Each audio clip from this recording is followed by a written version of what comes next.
Hello friends, तो इस video के अंदर मैं आपको इंग्लिश में आप अच्छे मार्क्स कैसे स्कोर कर सकते हो बोर्ड एग्जाम्स में और ऐसे नॉर्मल भी किसी भी एग्ज़ाम में, उसके लिए 5 टिप्स देने वाली हूँ। सच में बिलीव मी, ये टिप्स बहुत ज़्यादा बेनिफिशियल होने वाली है आपके लिए और ये टिप्स मैंने भी फॉलो की थी। सिर्फ अब ये जो मैं फर्स्ट टिप बताने वाली हूँ ये मुझे एक्सपीरियंस से अभी पता चली है, जो मैं आपको बताना चाहती हूँ।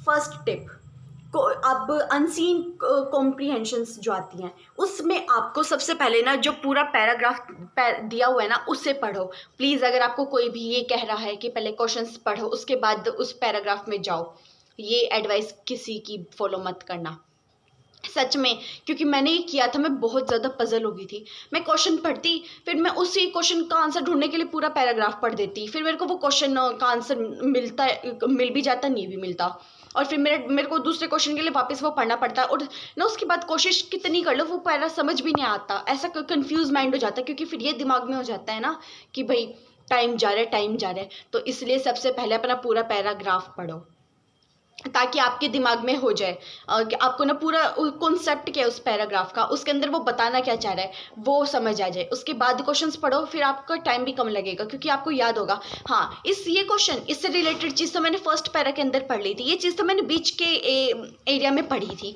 तो इससे आपका टाइम सेव होगा और आपकी कॉम्प्रीहेंशन आप इजीली अच्छे से सॉल्व कर सकोगे। और लेकिन ये कुछ होते हैं ना ऐसे कॉम्प्रीहेंशंस जो आप क्वेश्चन पढ़ने के बाद ज़्यादा अच्छे से कर सकते हो। जैसे फैक्ट्स है, परसेंट पूछ लिया तो आप सीधा क्वेश्चन पढ़ के उनके आंसर ढूंढ सकते हो। लेकिन अगर किसी के अंदर आपकी अंडरस्टैंडिंग चेक हो रही है, ये देखा जा रहा है कि आप एक क्वेश्चन घुमा के दिया हुआ है, तो आपको वो सीधा नहीं मिलने वाला है पैरा में, आपको पूरा पैरा समझ आ जाना चाहिए, उसके बाद ही आप उसे सॉल्व कर सकोगे।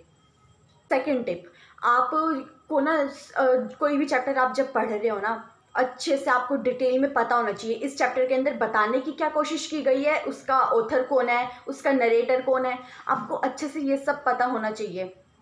और कहानी में कोई टर्निंग पॉइंट होता है जैसे स्टोरीज के अंदर, वो पता होना चाहिए। और आपके जो एनसीईआरटी क्वेश्चंस है ना उन्हें तो बहुत अच्छे से पढ़ के जाओ क्योंकि उन्हीं को घुमा फिरा के कुछ पूछेंगे हिंदी में और इंग्लिश में। एनसीईआरटी जो क्वेश्चंस होते हैं ना ये काफ़ी होते हैं, इन्हीं को घुमा फिरा के ना पूछते जाएंगे। और इसमें भी वही टिप है जो हिंदी वाली वीडियो में थी कि आपको जो भी डाउट है वो ऊपर पहले लिख लो और लास्ट में फ़ोन यूज़ करना उसके लिए, ताकि आप डिस्ट्रैक्ट ना हो। थर्ड पॉइंट, पोयम के अंदर आपको सबसे पहले तो क्या पता होना चाहिए उसके अंदर कौन कौन से पोइटिक डिवाइसेस यूज़ किए गए हैं। देखो राइमिंग स्कीम तो आपको पहला से समझ आ जाएगी कि इसके अंदर क्या दी गई है, लेकिन आपको ये पता होना चाहिए कि किस सेंटेंस के अंदर अलिट्रेशन का यूज़ किया गया है, किस सेंटेंस के अंदर किसी और चीज़ का यूज़ किया, मेटाफर का, सिमिली का, किसी भी चीज़ का यूज़ किया गया, आपको पता होना चाहिए इनके मीनिंग्स। तो पेपर से पहले इनको याद करके जाना ही जाना।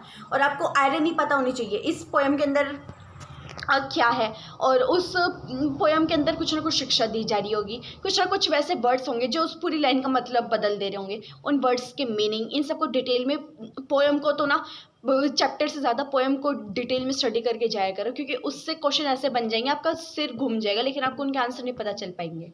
ये सारे आपको याद होने चाहिए। इसके बाद आपके लिए फोर्थ टिप है, आप ना चैप्टर को जितनी ज़्यादा बार पढ़ोगे ना आपको उसमें जो वर्ड्स यूज़ किए गए हैं ना, अब कुछ वर्ड हर चैप्टर के अंदर नए नए वर्ड्स यूज़ किए जाते हैं, आप अगर एग्ज़ाम में उन्हीं सेम वर्ड्स को यूज़ करोगे ना तो आपका जो पेपर चेक कर रहे हैं वो बहुत ज़्यादा इम्प्रेस हो जाएंगे आपसे। न्यू वर्ड्स यूज़ किया करो, और बल्कि ये भी नहीं आपको रटने पड़ेंगे, 4-5 बार वो चैप्टर पढ़ोगे ना आपको खुद याद हो जाएंगे कि ये न्यू वर्ड्स हैं, और तो उन्हें यूज़ क्या करो, पूरी कोशिश क्या करो सेंटेंस के अंदर आप कुछ ना कुछ न्यू वर्ड्स को इंक्लूड करो।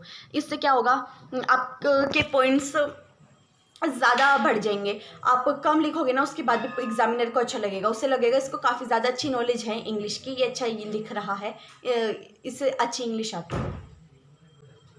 And fifth and last tip, आप क्वांटिटी कम करो, क्वालिटी ज़्यादा करो। अब और काफ़ी बच्चों की आदत होती है उनसे क्वेश्चन कुछ पूछ और वो कहानी पूरे ही चैप्टर की बता कर आ जाएंगे, लेकिन ऐसा नहीं करना है। आपसे जो क्वेश्चन पूछे सीधा आंसर पर आओ।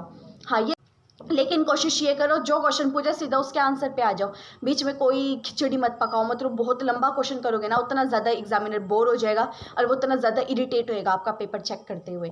तो कोशिश ये करो छोटा पैरा लिखो और उसके अंदर ज़्यादा से ज़्यादा न्यू वर्ड्स का यूज़ करो और उसके अंदर जो क्वेश्चन में पूछा गया है उसका आंसर देख लो आपने लिख भी दिया है या नहीं। और अगर ज़्यादा लंबा क्वेश्चन आपको आंसर लिखना है ना तो 2-3 पैरा के अंदर लिखो उसे, ताकि वो अच्छा साफ सुथरा भी लगे। एक ही बहुत बड़ा पेज हो जाएगा ना भरा हुआ। अब आप खुद ही सोचो, जब आप कोई क्वेश्चन करते हो या पढ़ते हो तो अब अगर वो अलग अलग पैरा में होगा तो आप क्या सोच के, हाँ एक बार इस पैरा को पढ़ लेता फिर मैं रुक जाऊँगा, फिर इस पैरा को पढ़ लेता फिर रुक जाऊँगा, आराम से उसको बिना बर्डन के पढ़ लोगे।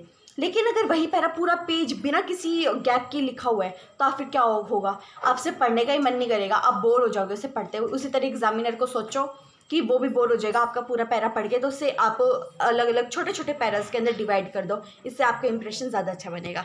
तो ये कुछ पॉइंट्स थे जो आप इंग्लिश में अच्छा स्कोर करने के लिए यूज़ कर सकते हो। I hope you like this video. Please like share and subscribe my channel.